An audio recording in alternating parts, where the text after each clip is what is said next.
and welcome to Scary Movie and a Sandwich, a show all about comfort foods and horror movies. I'm your host, Artem Yatsanov. On every episode of Scary Movie and a Sandwich, my guests and I pair a perfect sandwich with a carefully curated horror film, and together we dive deep and digest and dissect the hidden layers and hidden meanings of both the sandwich and the movie. Our show is recorded at Keyframe Studios in sunny Hollywood, California, and is produced by Craig Lewis. Our show is edited by Zoe Hellings. Zoe Hellings is a filmmaker to watch, working out of Los Angeles, California. And you can follow Zoe's work at zoe.hellings on YouTube and Instagram. Our horror synopsis correspondent is, as always, the intrepid Antonia Lassar. You can follow Antonia's work at Antonia Lassar on Instagram and TikTok, as well as on her podcast, Yenta Pod. And lastly, our original artwork comes from our master of visuals, Luther Thompson. You can follow Luther's work at Tats Thompson on Instagram.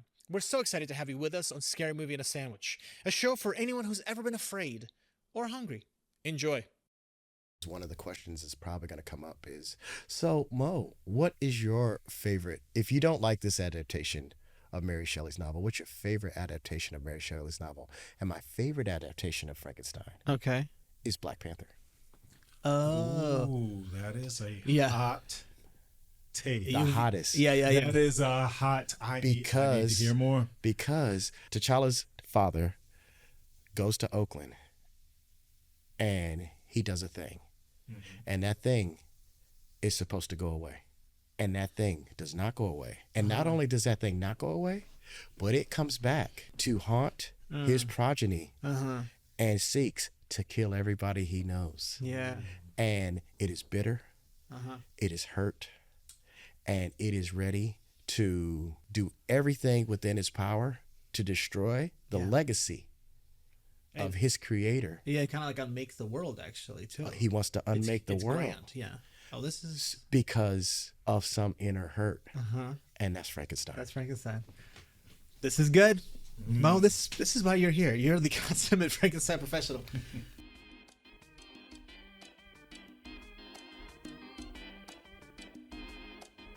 Folks, welcome to Scary Movie and a Sandwich, the show where we talk about scary movies and we eat tasty treats with me, your host, Artem. Today on the show, we have, I was going to say Professor Frankenstein, but it's not. It's the professor of all things Frankenstein. We've got Moe Poplar with us. Mo is a writer, a producer, a game designer, an educator, and has got one of the best and deepest takes on Frankenstein and is actually working currently on the show. Mo has a multi-episode audio kind of documentary show, essentially, about Frankenstein seen through a unique lens. Tell people about who you are, Mo. I mean, I've known you through the gaming community. Right. Mo and I met each other through a local gaming community called Story Games LA. You heard me on a podcast, and you were like, "I got to talk to this." And I heard Mo on a podcast. Yeah, I heard Mo interviewed by another great game designer and excellent podcast host, Sam Donwall, who hosts Dice Exploder. Yeah.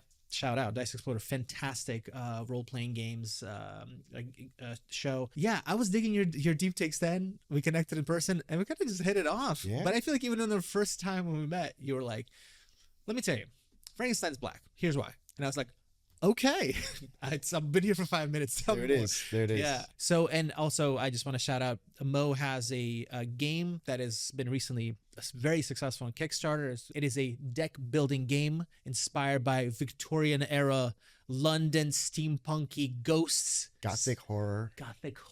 It's got scoundrels and scumbags trying to make way in a kind of a gangster-ridden world, and it's called Dark Heists.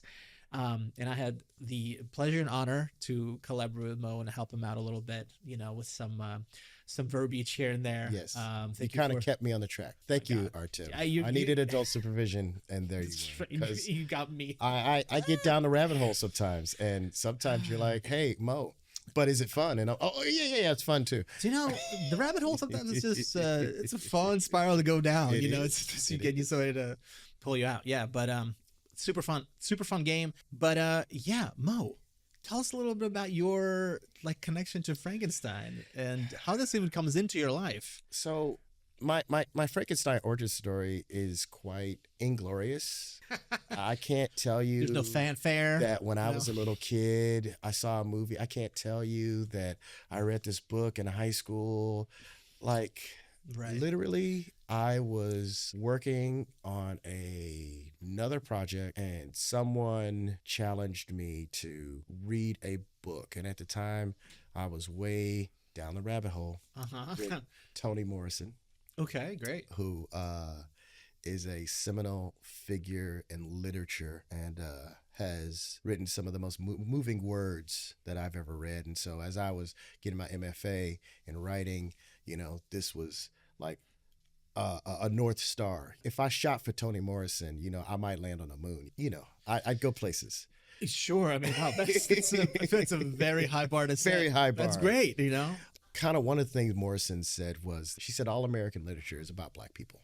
Mm-hmm. And she said that all American literature is either trying to define hope and dreams and prosperity, and it uses Black people as the baseline of what that's not, or it uses Black people as a polar opposite and a relief of things, or it just uses Black people as the background. Mm-hmm. And so that was a very provocative thought for me. And naturally you were like, oh, let me read Frankenstein. Well, so what was interesting was I was curious about Frankenstein because Frankenstein's not an American novel. Right. Okay. Sure. So Frankenstein is written not long after America becomes a country. And it's by a little British girl, 18-year-old British girl in England, right? My hot take before picking up the book, having watched some movies, was this is absolutely about biraciality. And interesting. I was really being of two worlds. Being of two worlds. Being of two cultures. And so I went into the book kind of looking for that, and I found so much more. And one of the things that kept coming back to me as I was trying to wrap my head around it is, why is this actually scary? And that's a really good question. Actually, because it's considered a horror, but there's some killing. It kind of happens off screen. But really, you're really asking the question, well, what is horror? Why is scary, right? Well, and why what would scare her audience? What would scare her audience? Why is it scary? And why is this considered possibly the first horror novel? It's considered the first horror novel and the first science fiction novel. And so it's not that horror didn't exist before, but there's something about Frankenstein that does horror in a modern way. Yeah. And so right, and it talks about modernity, because you're right. It's about science and kind of butting against religion, right? There's a little bit of religion. If you position religion as like something more traditional or something pre-science or something, but it really kind of gets to like your point. Who's this for? Yeah. And who's this trying to scare? Yeah. And the more you read the book, the more you realize it is this entitled white man who is terrified of the consequences of what he does. That's right. And why is this 18-year-old girl talk about that? Yeah. Fascinating on every level, right? Like, why is she interested in this, and why she wants to tell this story to that community. To your point before, we're about to get into a rabbit hole right here. So folks, if you weren't already aware, we're obviously doing a Frankenstein movie adaptation. Mo, can you introduce us to what we're watching today? Frankenstein. How many Frankenstein movies are there? There Countless. Are so many. This is, oh my God, this is the thing, is like, I find this story infinitely fascinating because of how many things it's inspired. I would go so far as to say, okay, if we take the novel out of it, because most of the movies have nothing to do with the novel. Oh, yeah. Right? That's right. Frankenstein is like possibly outside of Birth of a Nation, one of the cornerstone tropes of American cinema. Yeah, interesting. Wow. Okay. And so, like that 1931 James Whale Frankenstein is doing a thing that gets done again and again and again and again and again. You want zombies? You got Frankenstein. You want creepers through the night? Michael Myers, Jason. Very Frankenstein, shambling around. Yeah. You want shambling? Aesthetic, you got Frankenstein. Mad science. You want mad science? You got Frankenstein. And so where you have Dracula, which comes out before Frankenstein, very much about old world horror coming to the new world, Yeah. You got King Kong, which comes out before Frankenstein, which is very much about nature. Yeah. Getting loose. Yeah, we brought this thing here. Oh shit, we shouldn't have. Right, yeah. But this idea of Frankenstein keeps coming around and keeps coming around. And periodically in cinema, you kind of can't look at it without wondering, wait a minute, is he supposed to be black? You know, 3 years after the film comes out, you get The Bride of Frankenstein. And I don't know if it's because the book was so racialized or if people saw so much racial intent in the film that James Whale didn't even mention.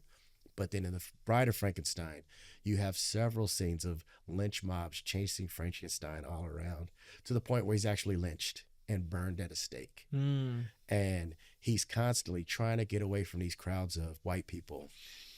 And like, there's this real thing that James Whale brings to this sequel that is kind of echoing a thing happening in the real world. Yeah. Meanwhile, he's created the bride who doesn't want the creature. Yeah. And again, the bride wants to transgress and sleep with him because it is the other.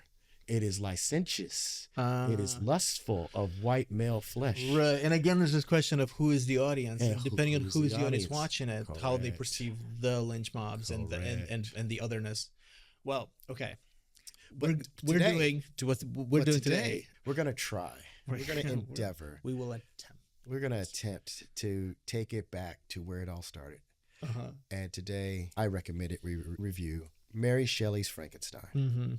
A.K.A. the Kenneth Branagh. By Kenneth Branagh. That's right, yeah. I love it. Now, can you tell us about the sandwiches that you've purported this is a perfect Frankenstein sandwich? So what we have here. First of all, the size is significant. All right. What we have here are po' boys. I've seen the show.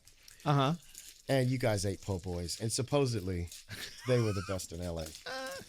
I submit that these po' boys from the Little Jewel of Orleans down on Ord Street, downtown L.A., a real New Orleans restaurant, are excellent. My goodness. For a Frankenstein show. Because in this po' boy, Moe, we have soft shell crab. We got shrimp. We got remoulade. We got pickles. And for seasoning, sprinkled on top, we got bacon. Oh, my God. You know, these sandwiches are made of so many things that you might think are wrong, but they come together so right. And I think that really reflects on Mary Shelley's Frankenstein. So what you're saying, and to call back to how this is going to come haunt us later as well. Well, listen, it's not going to haunt me. You're proud of your creation. Okay, wow. So the Little Jewel of Orleans. Little Jewel of Orleans, shout out. Yeah. This is a gorgeous sandwich. It's stunningly huge. It's a beautiful thing. It's a beautiful thing. It's a soft shell crab supreme. Don't go with your $15, $20 thinking you're going to get the sandwich. This is a real sandwich. It has a real price. It's really worth it. Oh, yeah. Here we go.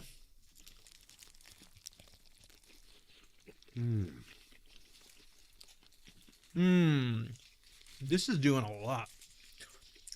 It's saucy. Did you see that movie, Mary Shelley Frankenstein? Yeah, it's doing a lot.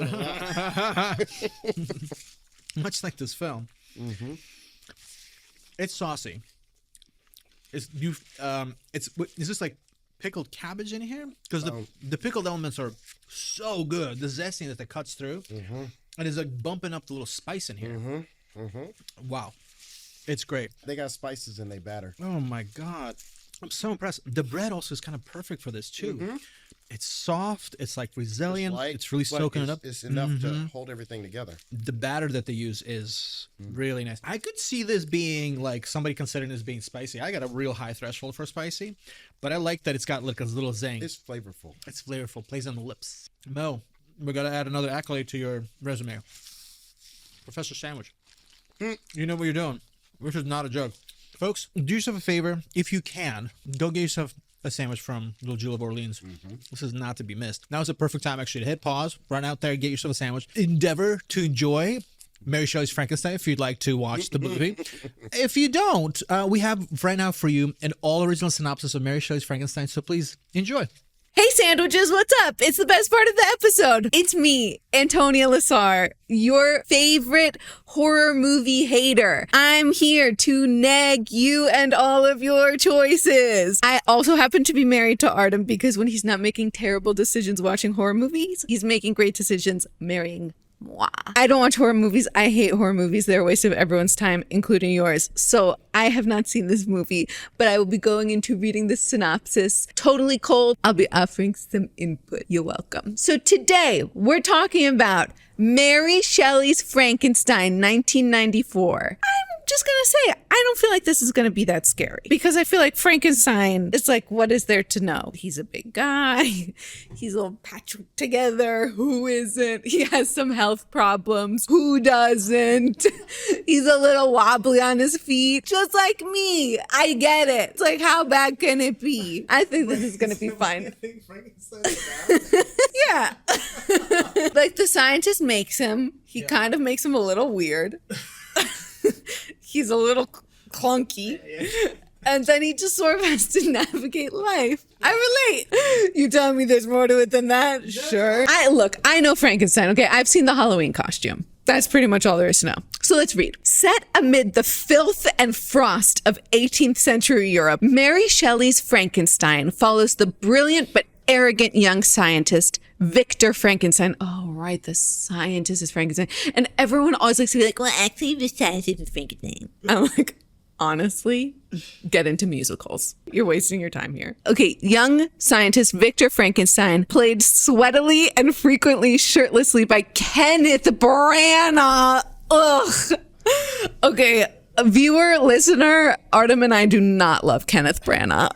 Anyway, okay, so Frankenstein becomes consumed by the idea of conquering death after the tragic loss of his mother. Oh. He sleeplessly toils away in his arcane laboratory. He's slapping slabs of decaying flesh together to assemble a grotesque patchwork of stolen body parts. How decaying are we talking about? Like literally dug out of the ground. Is it gross? Like, does this movie do it gross? Actually, I would say the atmosphere, sleaze and dirt and grit and grime is like really nicely done.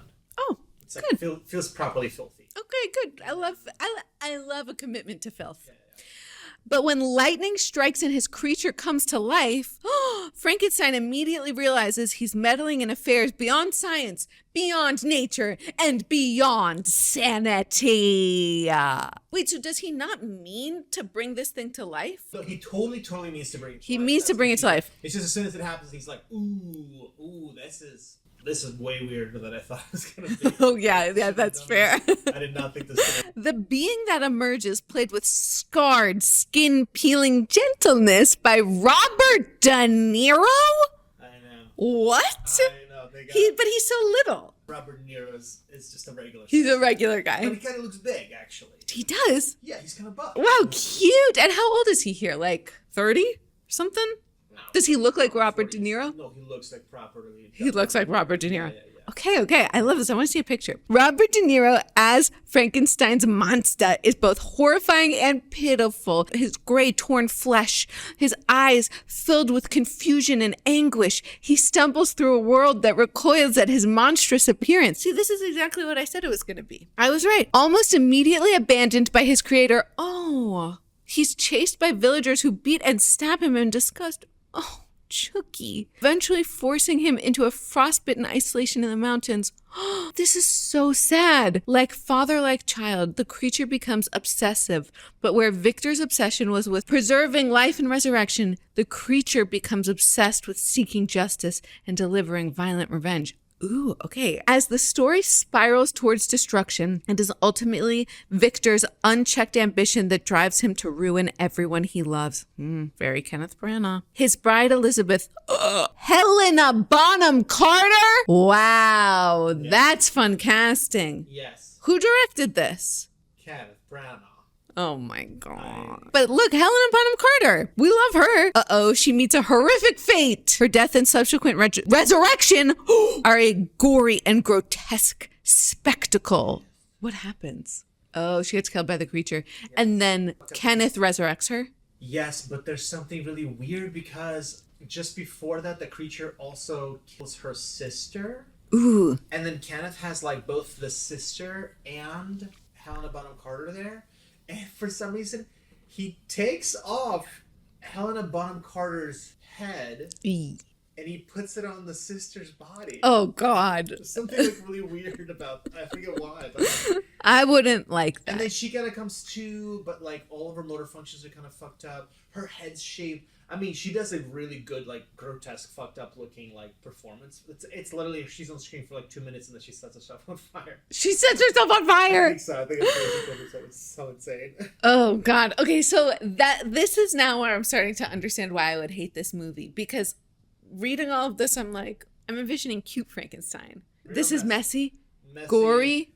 So then what happens? Film's climax set in a blizzard of ice and blood. Yikes. Pits creator against creation in a furious confrontation of guilt and vengeance. I'm not rooting for creator here. Mary Shelley's Frankenstein is at once elegant and repulsive.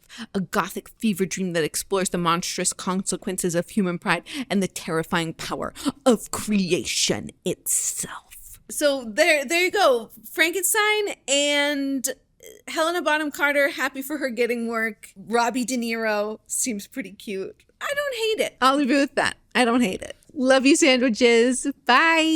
Whoa. Okay. Brilliant.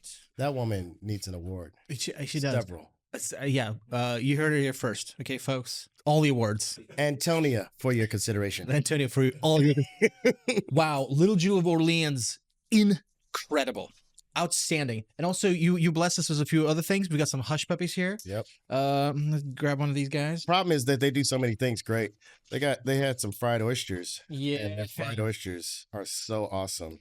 These are good hush puppies. Tell me a little bit about this place. You know, it's funny because my wife went there with some friends. She told me where it was. She talked up these sandwiches so big. I was like, when we going? When we going? You free Friday? No, I'm not free Friday. You free Saturday? No, I'm not free Saturday. You free Tuesday? I'm not free Tuesday.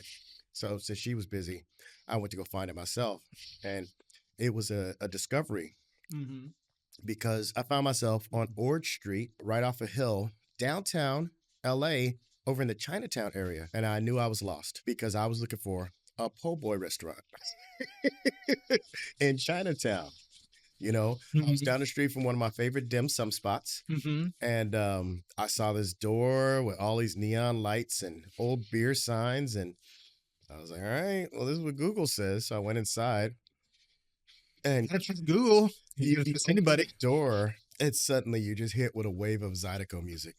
And it's a vibe. Yeah. Right in the middle of Chinatown. And so it has all these old signs from New Orleans. It has all these billboards and posters from films set either supposedly or actually in New Orleans because this is Hollywood. And it's really cool because they have a bit of accent of Chinatown, which is kind of where it's at. So part of the store's heritage.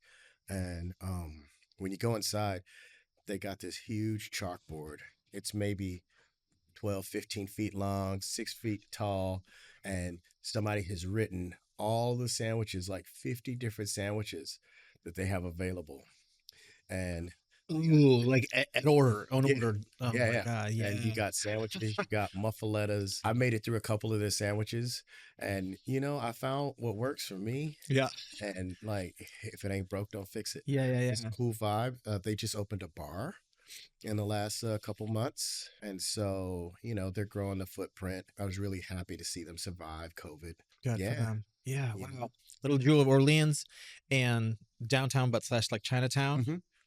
You guys get yourself there. If you're in Los Angeles, treat yourself right. Fantastic. Well, Mo, we know a ton about the sandwich. We know a lot about this adaptation. We're ready to get into some tasty chats. We got Craig in the studio. The producer's hot on the mic. And we're coming to you live from Keyframe Studios. Mo. Yeah. Let's get into it. All right. Before we get started, I have a really important question to ask. Whoa. Okay. So I think Frankenstein is possibly one of the more important books of American culture. It's not written by an American, but as we go down the road, you might see a story about a creature sewn together of desperate parts, demanding its freedom from its father across the seas, its fatherland across the... You might see notions of America in Frankenstein. But I assert this book is really important. How'd you like the film? I love that. You really set me up there. I mean, I love the well, you know, as an immigrant, as a person in America who's constantly been kind of trying to figure out like, oh, what does it mean to be American? What does it mean to belong to a nationality? What does it mean to be from another place? And blah blah. And kind of like this thought about like belonging or not belonging, or not really feeling like you have a place. Those things immediately resonate to me with Frankenstein. I find the story infinitely fascinating because of all these different ways you could turn it over, right? There's the biology element of it. There's the sort of the fantasy of it. Then there's the sci-fi. Then there's all the symbolism. Per your inquiry, I think that this movie kind of doesn't quite work for me, only because I think it's missing the same thing that you could say the monster's missing, which is a soul. If because the monster arguably actually to me feels very soulful, but the idea of being what makes a human versus something not human, I think that this movie's missing. It's missing a bit of like the fervor. There's a little something that's kind of dead behind the eyes of this movie. I know I'm being really hot, Mr. Branagh. You're so you've had a career. This movie though, I just feel like we just move through the beats. I feel like if you were going to read the book, but you're not like a strong reader, Right. yeah, put this movie on. Put this movie on at 1.5 speed. Do you know what I mean? You could really zip it through. You'll get all of the plot points. You'll get all of the action. It starts in the in the Arctic on the north near the North Pole. It takes it does the whole thing. Everything you get in the movie, everything you get in the book. What you don't get from it is the soul or the question about what is humanity? Where is the soul? What makes one a monster? What makes someone a brilliant professor? What does ambition mean? What does it mean to belong? What does it mean not to belong? What does it mean to go against norms of society? Right. All of these big things are painted with like, and I love comic books to death, but it's painted with these broad brushes as if you're just going vignette, vignette, vignette, vignette, vignette. And look, very generous, they want to say. It's a challenging story to get right. Kenneth Branagh took a swing. There are some things I feel like in this movie that are really attempting at greatness. They're reaching for certain things that are interesting. But this is a movie that I walked away going, I don't know that I necessarily understand the meaning of Frankenstein. Right. So, okay, we don't have to love everything we watch, but we love this story. And so I think what's really inspiring to me is the fact that Kenneth Branagh like wanted to make the story at all. Right. And to kind of jump off of that, ambitious, right? He's ambitious to make this movie. What to you makes an epic story? And do you feel like Frankenstein is an epic story? I think the novel is an epic story. Okay. I think where the film falls short of being epic is that it doesn't understand who the story's about. Yeah, that's good. Let me just tell you a little bit about Mary Shelley. Mary Shelley writes this book after telling this story. She tells it as a ghost story to scare three of the men in her life. Byron, Shelley, who I think is her husband by that point, and John Polidori. Okay. But she tells this story to scare these men because this is a story to terrify white men. Ambitious men too, right? Like there's something about that. White men who definitely feel entitled, and so there's really this sense of who's the monster, and that is really the turn that keeps turning in the book. Is the creature that he created the monster, or is the dude who created this creature and abandoned it like a really bad person?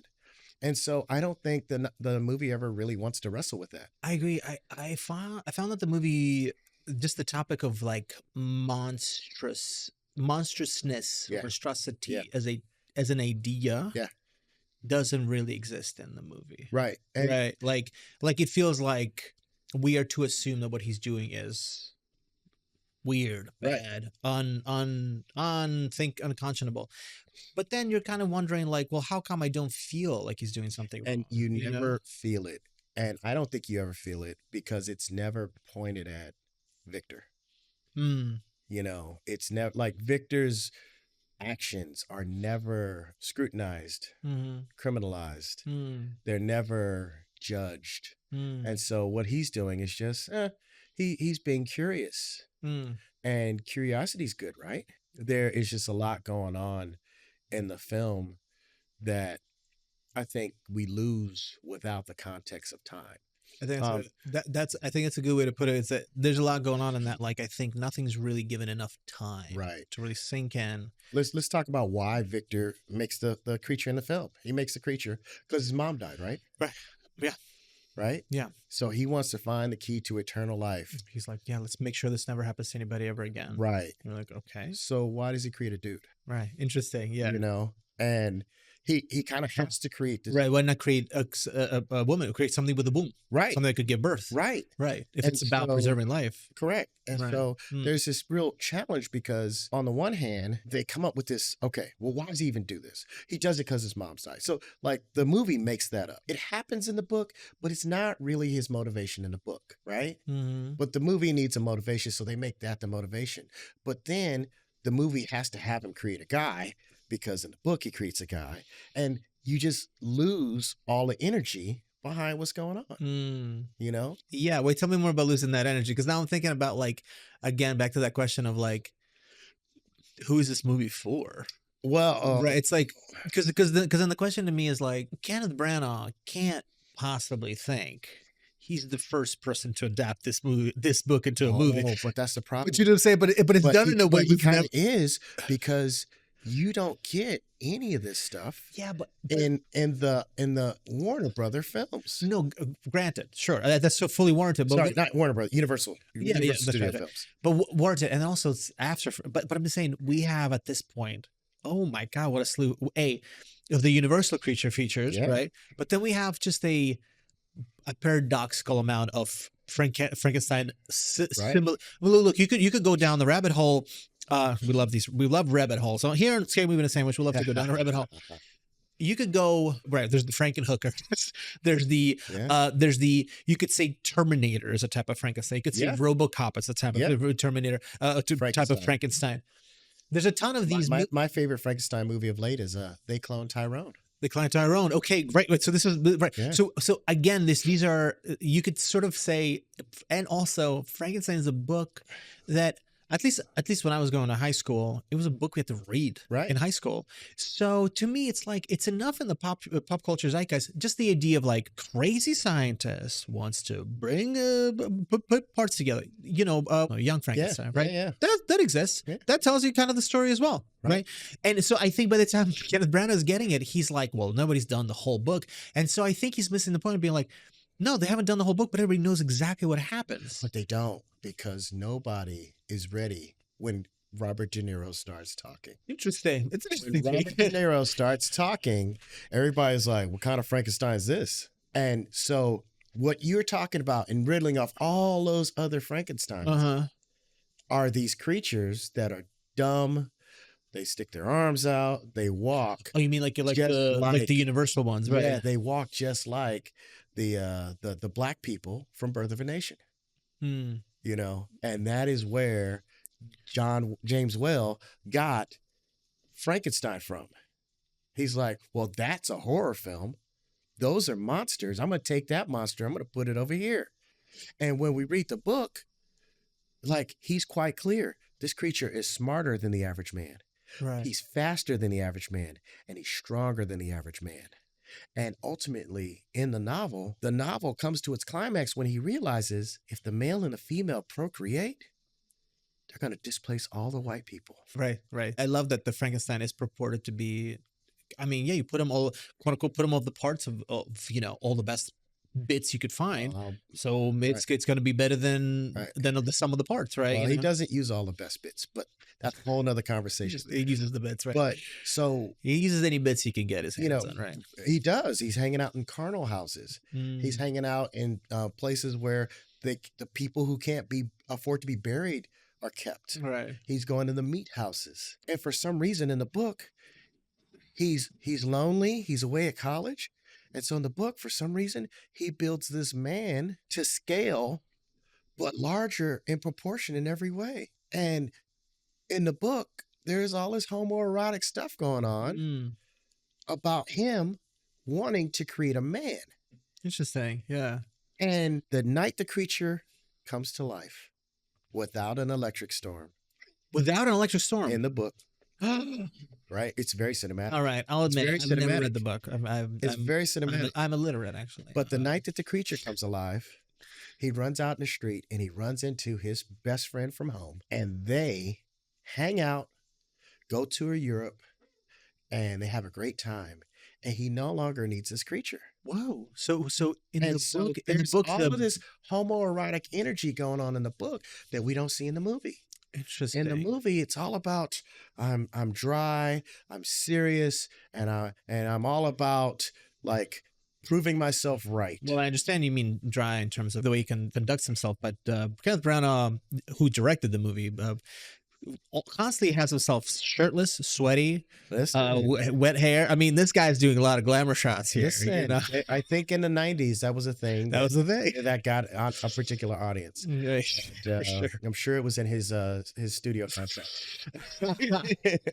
But so you have this energy in the book, this homoerotic energy for him creating this man. You don't have this whole idea of I have to solve death so I can bring my mother back to life or never lose a love. Like, that's not the thing. But what is a thing is when he's creating this creature, the best way you can make money in this world is by having people who work for you. Oh, I see. And in creating this man that is super strong and super dynamic and super resilient, suddenly there is I a never have to work again. huge financial impulse for someone who isn't born to royalty. And so he being born to royalty, like, actually the money don't matter to him. Like, I think the movie doesn't touch on anything of that. Not even close. Not even close. But what the movie does do, Uh-huh. it goes out of its way to do, it makes sure that you know that it gets the body parts from these carnal houses, but he gets the brain from where? Oh, his mentor. Yeah, His professor, mentor, yeah. right? And so, like, we're clear that these are poor folks' bodies, these are animal part bodies, but this is a white man's brain. So this thing has potential. And, you know, this is happening in an era where there's this new science happening called phrenology, which is where white people measure their heads and then they measure black people's heads. And whatever difference is the obvious example of why the black people are less smart. And it's interesting that he inserts that into the story because, again, the movie never mentions this race stuff. No. But that's clearly some race stuff. Obviously, I think this is something that just isn't in the lexicon of these movies yet. I mean, that doesn't really, unless you're analyzing, you're looking for a way into this story from this perspective. These movies are not doing. A lot of Frankenstein movies are not doing. Let's talk about race. Well, They'll do class. I think. They Right? clone Tyrone did. Okay, Yeah. up until very The recently. angry black girl and her monster did. That's right. You know, Yeah. there are quite a few films that do. But I think now they're trying to kind of reinvestigate this. Well, more. now filmmakers are getting Yeah. budgets, and you know, Yeah, but this is like, but you're right. This is a story that, yeah, if you're telling this to a group of privileged, I deserve the world white Right. guys, this is what scares them. and the unfortunate part is if privileged, I deserve the world white guys read it, they actually don't pick up on the villainous intent. Yeah. What I think they're just going like, oh my The, god, the problematic can you intent. imagine how scary that would be? Right. If somebody was more powerful and smarter than us, Right. wouldn't it be terrible? But it's inconceivable in this film. So, you know, his friend Henry Clairval is cut out, you know, because they can't have everybody from the book. You know, when the creature kind of does his learning, that's kept in. But there's this struggle that's supposed to happen on Mont Blanc when the creature and Victor first meet. Mont Blanc is the like the friend. Is the mountain where Oh, Mount Blanc. Oh, it's an actual mountain. Okay, yeah, right. in, Okay. in Switzerland, in the Alps. Not a person. A geographic location. So when they meet on Mont Blanc, you're supposed to understand that the creature comes. The creature's killed his sister. The creature's killed his housekeeper, and the creature is now like, I have your attention. So look, you could do me this solid, and I'm not going to embarrass you in public. I'm not going to demand, like, you're my father. I'm not going to demand an inheritance. Just create a female creature for me. Y'all don't want us around? Go away. you don't have to worry about That's it. right. That's right. Right? Yeah. And I won't embarrass you. I won't take your money. I won't kill any more people. right. Look, You you did won't this have- once, do it again. That's Right. it, you know. Just do it again. Y'all don't want me messing with y'all. Uh-huh. You don't want any miscegenation happening. You know, like all of this is really racialized. Yeah. You know, this is a big problem happening in the United States where white women are sleeping with black men on purpose and they're having black children, right? And the law is trying to figure out how to deal with these black children because we've already said if your mother's a slave, we're going to change the law. You know, the law said that you got your lineage from your father. Mm-hmm. And so we changed the law to say unless your mother's black, which equates that doesn't work, right? This is what happened in the United States at the time. But now white women are trying to marry these black men, sometimes freed, sometimes slave, sometimes rich, sometimes poor, and the state doesn't know what to do with these children. Oh, man, yeah. Right? I just have to say, just to be completely frank, all of this stuff would go completely over my head. You know, I tried to stay educated, Yeah. but I'm not fully educated or Right. not privy to this. But if you were lens, reading right? this in the 1800s, Yeah. it'd be absolutely obvious what's going on. Yeah. When he comes and says, do this for me and I won't ask you for anything else. Because everybody's clear on what the everything else is. Oh, Mary Shelley never writes it in a book. Kenneth Branagh never considers it, you know? And so there's a power struggle between these two characters that we don't really see. Yeah. going on. You're bringing up like this like really just quintessential thing of just like almost thinking about the filmmaker as like, well, what did you think was the horrible or the horror thing? Correct. What did you think was the scary Correct. part? You know, like in your mind. And I wonder if he was like, well, it's a monster, it scares us, but the monster, doesn't it kind of make you think about your own self? Isn't the monster, Yeah. like, but what I think all of this like deep thought that we're putting into it, it just doesn't exist in the movie. It doesn't. We're not taking the time to think about the consequences. Is there of our moody actions. music? There's moody music. Is there moody lighting? There's moody lighting. So it's scary, right? You know what? And I mean, it's funny. You're a big fan of like the sort of the Victorian era kind of aesthetic. I mean, Dark Right. Heist is very Right. like London and murky, Right. and, you know, scoundrels, all this stuff. You even have a character that's like Frankenstein-ish. Yeah. Like, right? This is again shout out Moe's excellent Dark Heist deck building card game. I think the aesthetic of that sort of like dark London that maybe Kenneth Branagh is like leaning into, even though the action doesn't take place in Right. in London, but it's got that Victorian era. Right. I will say, right, some of the aesthetics are kind of cool. I think if we use the same costumes, the same set pieces, I love this like sprawling staircase that's in there. It's very theatrical. Like I would see that on a theatrical stage with, you know, somebody slowly descending, holding their like, you know, whatever, like I forget who he's holding as he's walking down the stairs. So that's the biggest change that Branagh makes. In the movie, Yeah. his fiance dies, and what's he try to do? Bring it back. Brings her back to life. Yeah. Okay. That's not what happens in the book. Oh my God. So in the book, he creates this creature Uh-huh. from the cadavers, Uh-huh. bigger, stronger, faster. And he realizes he can't give the female to the male. Because again, if they procreate, Right. their progeny He's like, oh, they're gonna take over. will be able to outproduce white people.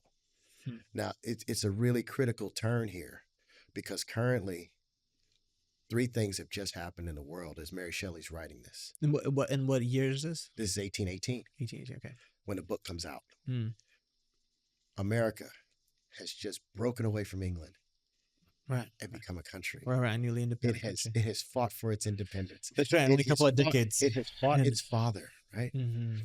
France is in turmoil because the people have killed the king. Oh.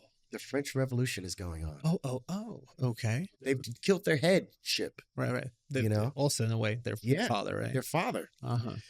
Fathers are dying, right? And this small country that is the most wealth producing colony in the New World has just run off France Mm.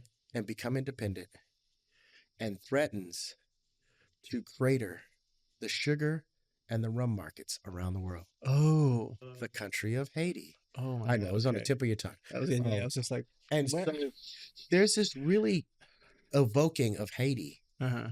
when these creatures threaten to go to South America and live by themselves and not be bothered by the modern world. Because if Haiti sells sugar, Mm-hmm. the most valuable resource on earth at the time, suddenly you have these black people who control most of the wealth. Haiti produced the little tiny island of half island of Haiti Mm. because the other half was Dominican Republic. Yeah. The little half island of Haiti produced more wealth than the entire continental United States. Colonistic United States at the time. Okay. It produced more wealth than Brazil. It produced more wealth than any other island. And the black people were just taking control of productions.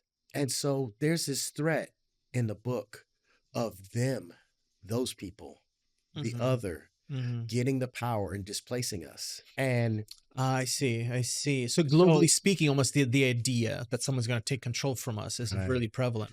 Hey, America just broke away. Hey, Yeah. France just Yeah. Haiti just yeah. somebody's taking so control, right? in the book, Victor destroys the female. He then Mhm. tries to run away. And the creature says, I will see you on your wedding night. Yeah, So that's not what happens in the movie. that's not what happens in the movie. And it's They don't mention any of that in the movie. and it's interesting, but it's dramatically different. It obviously leads to other conclusions, you know? And so in the movie, the creature kills his wife, his Mhm. girlfriend, fiance / sister. Their relationship's weird. Dude. He grows up with this woman. I did make a note of that. I was just like, oh, of the things he chooses to keep in, the things he leaves out, he's like, I'm gonna like 15 minutes into the movie, I'm just gonna like make out with Yeah. my stepsister and talk Yeah. about how much I've always been in love with you. And you're like, Yeah. man, you're putting these like real interesting messages out there, but like not really exactly see. following up with telling us how to process But it. see, now you're supposed to go back to the 1800s and realize that's what the monarchy was. Mm-hmm. Right. Every king was marrying a cousin to keep the royal blood Mm, clean. I gotta tell you, man, And this so is you're supposed to go back to the 1800s to realize that. But like a lot of people get frustrated when you go back to the 1800s, you start talking about slavery, right. you know, and global trade and like what it means to have this man machine that can do work. Right. When man machines to do work is actually how anything gets done. And when this book is written, like this would have been conversation hot on everybody's tongue. When all this this, book was all written, of these things are happening. They're vital. Was 5 years after England decided to stop trading in slaves. Oh, that's wild. You're bringing up an interesting point here where I was going to ask you, like, hey, I find Frankenstein, for all the different ways to interpret it, a complex, challenging story, right? And then if you're thinking about adapting it, it becomes an even more complex and challenging process because you say, well, why adapt it? How to adapt it? And then that leads me down the road of sort of asking, is this story still relevant? Why bother? And I think you're bringing up something interesting here because one of the observations that I sometimes see in people's takes on doing movies about the past is it's a manicured past. Right. There's some stuff that's just like missing. This just isn't there. Why does Mary Shelley set this in Geneva, in Switzerland? Well, because she don't want to point too many fingers right. at the King of England. Even in the moment, even in the time when she's writing it, Right. she understands that this is a very hot button. I want to figure out a way how to create, how to disassociate, but still, knowing that the context is the subconscious and of the reader. it's going to be clear to everybody. It's gonna be clear to everybody without me saying this is actually when about this what's book going on comes over out, here. 10 years later, Mm-hmm. Nat Turner decides he's in Yep. Virginia. He decides he's going to stop preaching because Uh-huh. he's a preacher. He's going to stop preaching. He's going to pick up machetes. He's going to go kill all the white people around him. And they say, like when these creatures learn to read, it becomes a problem. So they outlaw literacy Mm. in Virginia for black people. Because in Frankenstein, if the creature never learned how to read, he wouldn't feel entitled to anything. Yeah. You know what I mean? They start talking about a uprising in South America. You know, when I think it talks about like the subjects of this romance, Yeah. this popular romance, you know, essentially when the creature rises up to destroy its master, You know, its master must be, you know, persistent in quelling that rebellion, you know. And Wait, what's the popular romance? What are you referring to? Frankenstein is a popular romance. Oh, it's romance meaning like And so the like a politicians are talking about right. Frankenstein. Romance meaning like a novel. Like, Yeah. right, that's just like a yeah. You know, during the Civil War, the North is saying, Victor Frankenstein, you've created this monster. Now you scared? And the South is saying, when this monster gets free, we all gonna suffer. Mhm. And so it becomes this like batting ball to talk about who's the monster, who's the creature, who's the bad person, the person who creates the creature, or you know, Right, who created the quote unquote problem? and Frederick what is the problem? Douglass's autobiography Uh-huh. is patterned after Frankenstein. I submit to you, Frankenstein is the original white liberal abolitionist text, 20 years before Harriet Beecher Stowe's Uncle Tom's Cabin. And so you have like this real legacy that people talk about Frankenstein, like, oh yeah, it inspired Dracula, it inspired Jekyll and Hyde. You know, whenever you had a monster movie, you had to have this bold, iconic name Right. like Frankenstein. Uh-huh. But when we look at Frankenstein, the name's important because Victor Frankenstein is wealthy. Yeah. He has an estate. That name has privilege. That name has power. That name has wealth. And if you have that name, you deserve a inheritance. Yeah. I think one of the probably, especially as you're talking about this, man, this is really making me think. And one of the kind of poignant the moves is like titling the book. Right. You know, I mean, or the Modern Prometheus is like I like the subtitle, sure, but to me, just calling it Frankenstein is like, for centuries on, people are like, well, no, Frankenstein's a doctor. That's actually Frankenstein's monster, and you're like, the book's about the monster. Is it about the monster? It's immediately becomes a conversation like, who makes the decisions? Yeah. Who deals with the decisions? What are the decisions? And it's like this. It's interesting that. And up until 1931, I submit everybody actually knows all this stuff. Most of the people can't read. Most of the world is illiterate. But this is such popular, so popular culture. Everybody knows this stuff. So when James Bell makes Frankenstein in 31, everybody's like, race. There's race in this. Even though you could watch the film from today's lens and be like, I don't know if it's racial. Yeah, they don't come after him till he kills a little white girl. But is that racial? Depends on who you ask. The TLDR is, in the movie, it does an interesting thing. The creature seems to kill Helena Bonham Carter. Yeah. And the creature seems to do that as almost a chess move. Yeah, it does. It does seem like he's only doing it to piss off Branagh. And to make Branagh on create the female creature. Right. And then these two men are fighting over this woman, which is a very modern 90s rom-com trope. And so the audience is going to obviously get it. So to my question, is this story still worth telling? I mean, I think if we're talking about it, yes. Right. And it's definitely epic in just the fact that it immediately gets you into this place of looking at the meta element of like, what does this mean? What does it mean and to me, I feel like the question you posited at the very, very beginning, like, who's it for? Like, what's the horror? What's the scary thing? Yeah. That's the quintessential question of like any scary movie. Who's it going to scare? Who's your audience? Because horror changes year to year, decade to decade, right? So it's very timely, right? And so it's fascinating to me who's taken in Frankenstein. And quite frankly, yeah, I've thought about like the social ramifications before, but I think talking to you is like one of the first profound like discoveries of like, no, like when you're talking about social ramifications, if you talk about in context of cultures, you're suddenly talking about race, definition of race, and then the ideas of around that about otherness after 1400 kind of yeah like you know the Romans. Toni Morrison was onto something. maybe she was right about a couple she was things. Right about a couple things. All right, so look, we like some of the aesthetics, okay? Some of it's a beautiful film. It's a beautiful film. It's got truly literally a lot going on, and that like it just does not take a breath, man. This is just trucking. And it adds so many things to something that is already so full and pregnant. I mean, it's a good way to put it. You know, it becomes then a challenge of, all right, you can add stuff to the plane, but now you got to land the plane. You know, I made the joke that you can watch this movie 1.5 speed. I feel like this movie's made on like 2.5 speed. This movie's like made hyper speed. Like nothing really takes time to really absorb. And you've got these like phenomenal. Ian Holm is in this. Yeah. You've got these phenomenal actors. You know, John Cleese is in this. Yeah.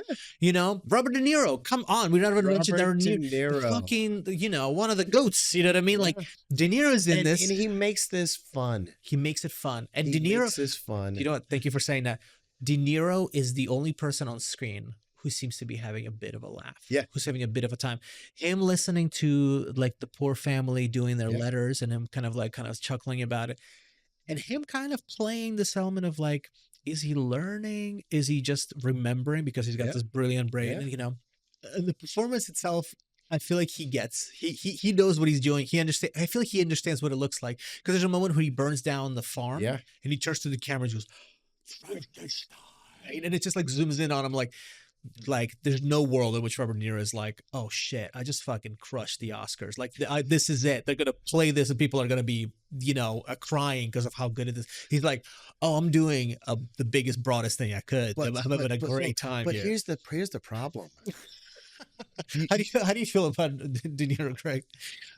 I kept thinking about what's the best way to describe it, and it's like I think he played it as a 7-year-old. Yeah. The temperament of a 7-year-old, right? You're smart enough to know better. You're learning and discovering, but then you are pushing your boundaries to figure out what your limitations are and what you can do. You are working with your parent, your father, right? You're a sum of parts. You're still trying to figure some things out. And I think that it feels like a weird allegory for adolescence. Yeah. On top of everything else, right? Yeah. But I also, tying it back to your point, Mo, about where the countries were and what the culture was at the time, you're absolutely, I never thought about it that way. It's completely layered in what was happening with, the revolution that happened in what was 76. Well, no, 91 for Haiti, right? It's 91 to 02. Yeah, so 1802. Yeah. Yeah, so there's so much going on. So I'd never thought about it through the lens of through colonialism. It's just, but I hadn't seen this movie in such a long time, and then listening to all, it just came back to me. It just all started, but yeah, the De Niro thing, it was, to me, it was just like, it was adolescence, and that adolescence could be a new nation rising. Yep. It could be people finding their way. It is understanding that you are a sum of these random parts. I do find the brain, the choice from the brain, very interesting as well, right? Because we see that time and time again. That's an old trope that's still around, right? So I don't know, but I was gonna say, but De Niro straight up played it like it was 7 years old. Yeah. That's what a 7-year-old does. That's what my nephew does. Yeah. You know what I mean? There's a lot of energy and mirth in the way he's doing it. Yeah. Yeah. The biggest review I read said Hell yeah. they didn't like this film. It seemed like De Niro was just a unloved child begging for attention. Right. There you go. Right. But also like that's kind of what the book's like about. that's what I was about to say. But like, isn't that kind of part of it? You know. And if you are only weaned on the Frankenstein film catalog, yes, this feels wrong because the films are so different than the book. Yeah. Well, you know what? I guess you're kind of making me think that I think at least Kenneth Branagh is capturing the thing that like no one really looks glorious or particularly like heroic at the end of the day in this movie. I think maybe Frankenstein the Doctor purports to be, but like at the end of the day, there's the layer of grime over everything. Yes. And almost the perpetual sweatiness and shirtlessness of Kenneth Branagh. There's something about it. You're just like, you know, this guy should know better. And then something about the monster is like, well, this monster, you know, okay, fine. They accused him of all these things, but he's also like kind of dangerous and scary because reasons, right? But you should look at the end of the day. It's like, well, yeah. Even the captain on the boat in the Antarctic in the North, you know, he's being a kind of a dictator. Now, obviously, at least the motion at the very end is like, check your ambitions, gang. Okay, before they get the best of you. So at least there's something about the movie that at least gets us to really sink into the idea of like, this is not glorious, right? This all feels like a dirty endeavor. This shouldn't have happened. There is something about that idea that like maybe that's what comes across. Yeah. But I do feel like it's a point that is made almost like beside the movie. You know, it's like, well, yeah, what else am I going to get out of this? What else am I supposed to glean from this? You know, it's, man, listen, I so like I appreciate this deep dive into this because I this is again one of these things where historical fiction or anything to do with history, we're seeing it very often because again we still have a majority white filmmakers. We're seeing it from a perspective of a white lens, and then you lose history. You know? Yeah, I was gonna say it. Like if somebody asked me straight up, like, how would you encapsulate this? It'd be like there was intellectual property that had intellect removed, putting this movie together. Right? It's the quintessential. I have some notes. Yeah. And then it gets watered down, and then you get all of these things that you think are going to pull people in: a little bit of action, a little bit of drama, some sexiness, some hairy chest, some De Niro. It's like the big names. Yeah. It was literally. I don't know. It's kind of funny. Maybe it's ironic. It just feels like it is part of every single genre of movie cobbled together, and in and of itself, one of these things that so anyway, I think you're right on the money, and I just want to say, like, I do not let Kenneth Branagh off the hook, even though he's gotten so many notes. All right, wait, I need to defend Kenneth Branagh. Okay? all right, this is not my thing. Sure, this is not like where I live. Yeah. Because Kenneth is here. I'm sorry, Kenneth. Kenneth. He just walked in the door. He can't get to the mic. He's shirtless. He's fuming. But he still got it. On Kenneth's behalf. Yeah. I wonder if the studio had a problem with him making the book. I wonder if the studio had a problem not understanding and seeing what the book was about. Like, the end is so frenetic and almost incomprehensible. I wonder if he got final cut. So I'm going to say a thing. Kenneth Branagh won Oscars before Frankenstein. Oh, yeah. Kenneth Branagh won Oscars after Frankenstein. Yeah, no. Kenneth Branagh is obviously exceptional, not even an exceptional storyteller. Mm-hmm. I mean, he a little bit that I do know about him, and again, accolades deserved. He is of this school of British actors who were like, y'all are doing Shakespeare in a way that makes it boring, inaccessible. Yes. Fuck that. We're gonna do like he has this Henry V adaptation, which is like it was at the Revolution at the time. You got him right up on screen at the moment. He's walking through the battlefield of all these corpses, and he's talking to the camera. And it's just like. Nobody's seen like Shakespeare done like that on screen. He's like, fuck what's on the iambic pentameter. I'm going to give it to you so that you get in the cinematic language. Like, no, like Kenneth Branagh did some big things to bring classical text to be suddenly accessible and exciting for a modern audience, especially because he's a big British actor. When you say it in British, it sounds better. That's right. Let me share this with you. Let's pull this up, and then we're going to cast. Yes, thank you. Oh, good, thank you. So this is essentially a summation of everything that Kenneth Branagh was experiencing around Frankenstein through production, release, the whole thing. Oh, okay. So he's saying initially he felt very passionate and invested in the project, right? And he approached the project with a desire to explore the moral dilemmas presented by Shelley's novel, highlighting Victor Frankenstein's hubris and the consequences of his actions, or ambition, excuse me. So that's how it started. Then through the production process of the film, he said after he filmed, he felt emotionally exhausted and just spent, and just wanted to move on to lighter projects, which I would love to check and see what happened after that. Right. Just trying to clock it because this was 92, right? Sounds right. Yeah. Yeah. So we need to double check that. Then 95, I think. Okay. 95. Yeah. And then the movie gets released, and it, mixed reviews would be putting it gently. Yep. And then after, he was proud of the faithfulness to the source material. That I feel that should be an asterisk. But Branagh was disappointed with the film's mixed reception and critical backlash. Then he kind of shouted out some things that he feels as though he did very well, which were like, capturing the period Yep. and also what he is saying, faithfulness to the original plot. The creatures talk. The creature is eloquent. The Mm-hmm. creature is very compelling. He casted Robert De Niro as a creature. That was like, listen, that's a big move. that It's is a big, huge. wonderful, awesome move. But and also, and with that, he understood that people are here for the monster. Well, Um, you know, who famously played it? Boris Karloff? Did he play He Frankenstein? played, yeah.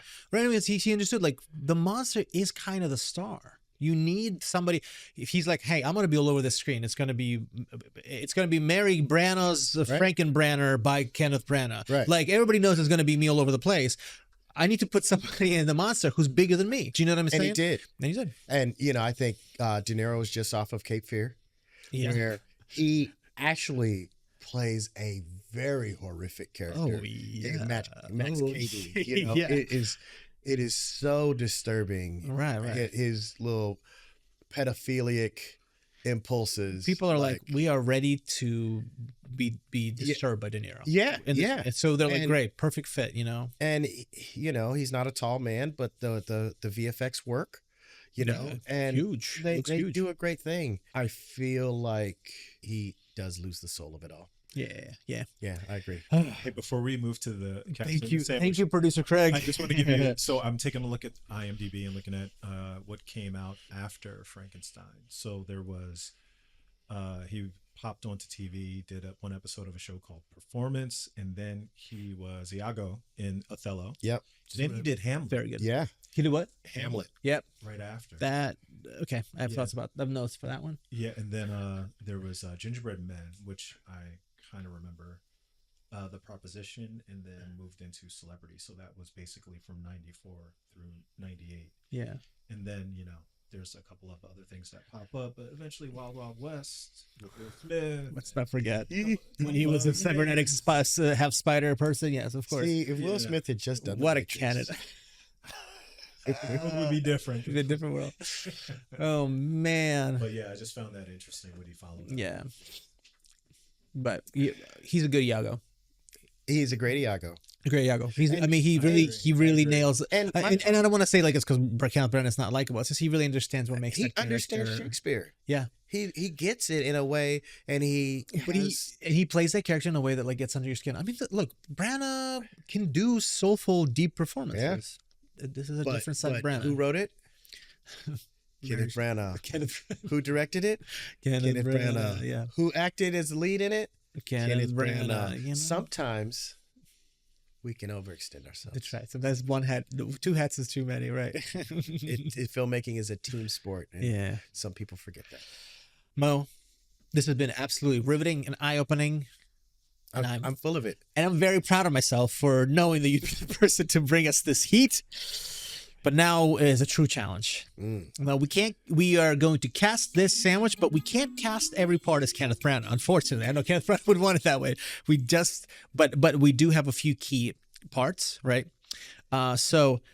Again, Little Jewel of Orleans, the shrimp po' boy with all the things. It's the soft shell crab supreme.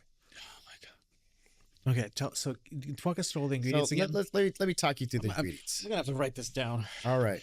So I submit to you Here we go. that Helen Bonham Carter are absolutely the shrimp. Okay. The shrimp on this sandwich are amazing. Yeah. And I said soft shell crab supreme. You didn't know you were coming for shrimp, but the shrimp are there and Yeah. they're awesome. Helena Bonham Carter, man. She is like, Dude, I love her in everything. She's always like, and she's so like iconic. Like she's immediately just like grabs your attention. Yeah. Steals every scene. yeah. Yeah, she's great. This is a Good call. Okay, shrimp. soft shell crab supreme. Kenneth Branagh is that crab. He's got to be. You know, he He's gotta is. be. He He is like we trust that the crab is going to be awesome, and that's why we showed up. That's right. And the crab is very tasty.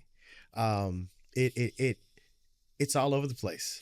It's doing a lot, just like Kenneth Branagh in this And film. it's doing its best to try to, pop up amongst all the other flavors. John Cleese, the professor, is the little bacon bit seasoning sprinkled on top. Mhm. Okay, love that. Like that. But low key, the thing holding this film together, the bread, Yeah.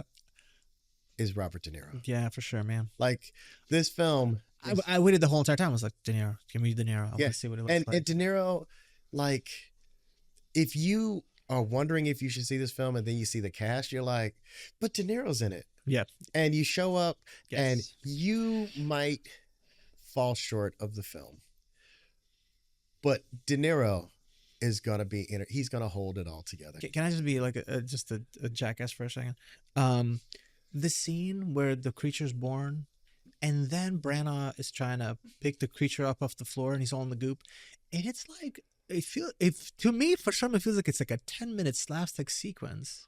That's so weirdly grotesque. It's just he's in all this like what looks like placental fluid, and he keeps flipping around. He's like naked. They're rubbing all over each other. At some point, they're really close on top of each other. Then like De Niro's like on him, and he's trying to push him. And I'm just like, why is this sequence so long? Like, what is going on? Here's where he did his homework. Mary Shelley Uh-huh. had a miscarriage, Okay. and while she was having that miscarriage, her baby daddy was off shagging her sister. Woof. Okay? Stepsister. Oh, well, that makes it all better. You're right. Never mind. And so Mary, like, this is her being bit by the spider moment. I can't believe he said it's stepsister. No, don't be so upset. She is so bitter. She is so angry that this is what patriarchy allows. You know, never mind that her baby daddy's wife down the street had just had a baby boy weeks earlier. Okay? This is what patriarchy allows. Yeah. And so when she is writing this book, when she's telling this story, is very much one of the bigger metaphors in this film is that men try to take women out of the try to write women out of the story, but they are inadequate. Oh, I see. Interesting. So this could be like this birth of this at fatherhood, at all of these things. And so that is very much a theme. Again, come back. His name's Frankenstein. He has a legacy. He has an inheritance that the creature is not demanding. Like fatherhood is absolutely one of the main themes of the book. I mean, I dig it. I mean, I love observation. I think in the movie, but that whole placenta flopping around the floor stuff is wild. Yeah, it's not in the book. Oh my god! Right, the ingredients he took out, and the ingredients he added are just and they flop around until he accidentally shoves the monster on all of these chains, and the monster hangs himself. Okay, sorry, that really derailed us. But thank you for that. Thank you for taking it to a deeper place where I was just like, they're covered in slime and they're clawing each other all over each other and they're naked. Okay, sorry. Do we want to? I mean, I want to shout out the pickled stuff. I mean, the sauce. Listen, there's a lot. There's a lot of atmosphere. Okay. There's a lot of good music in this. Okay. The sets are amazing and beautiful. There's a lot going on with this film. The sandwich coheres and comes together. Ooh, okay. I'm gonna see the set, the sauce. Music, the music I think is all of the pickles and all the spicy stuff. Little notes, you know what I mean? Yeah. Okay. Shrimp, Helen Carter, Branagh, crab, John Cleese, bacon bits, De Niro holding the bread, featuring some fantastic sets and incredible music brought to you by pickled veggies and sauce, and of course holding it all together, the one and only Robert De Niro. Bobby, the bread. Bobby the bread. Thank you for taking us on an absolutely epic journey, Mo. It's been a delight. I'm just really, really grateful that like you took the time to bring us this, deep take and bring your love of this. You don't understand. I could get drunk and talk about Frankenstein any night of the week. And you're like, that's a promise. I look forward to this sandwich as often as possible. Okay, I'm so glad that your big budget production can, get me a sandwich. And if you want to buy me another sandwich and have me talk about another film, I'm here. We got it in a budget. Keyframe Studios. Do you know how many Frankenstein movies there are? A lot. We'll have to bring you back to talk about. I mean, there's some crazy ones like Frankenstein travels back in time. Yeah, Frankenstein of like battles robots. Alan Costello, man. Alan Costello. Oh my god, yeah. I mean, incredibly influential. I hate to interrupt No, please. the close, but do you want to put a number on the amount of Frankenstein movies there are? Ooh, okay. Bring I have it. a number. Oh, I have a let's number, bring it. so Okay, no, let's take you some gotta bets. guess. Okay. Oh, You gotta guess. I'm gonna say, in the last decade, I have counted 15 Frankenstein films. They But we're come talking to our own. worldwide. Just ever. Ever. I'm gonna say 250. I'm starting to feel like there might be. I'm gonna go real high. I'm gonna say like 1,000. Okay, so I'm just going to give you this other little caveat. So what's included in here are features or some versions of interpretations of characters of Frankenstein's monster. So, Cartoons. Yep. so, I didn't even say Hotel Transylvania. so you ready for the number? Okay. It's actually lower than both of you anticipated. Oh, okay. It's 187. Damn, that's still a lot. That's still a lot. That's wrong. That's still a lot. You think You that's know you, what? do you think that's low? I think that's wrong. I'll say whatever number you say, bro. I'm with I have not with done. you, bro. I have not done the count. But Hands up. yeah. I have not done the count. But Professor Frankenstein Moe says, because I That's mean, I too low. googled the shit out of this, but I still put my money on Moe. audience, thank you for being here with us. Put your money on Moe. Dark Heist is out now. Go get yourself a copy. I think it's time for you to gather your friends and family around and for you to get extremely competitive Listen. and frustrated with everybody at the table. And Dark Heist is the really, really fun game to do that. Listen, we only have time. Spend your time with quality people. If you're beating them at a board game, if you're laughing at their jokes, whatever, just spend time with your people. Like, life is short. Yeah. Thanks, Mo. Thank you again so much for joining us on Scary Movie and a Sandwich. I hope you enjoyed the show. We've all learned a lot about Frankenstein today. Join us next time. And until then, stay hungry and stay scared.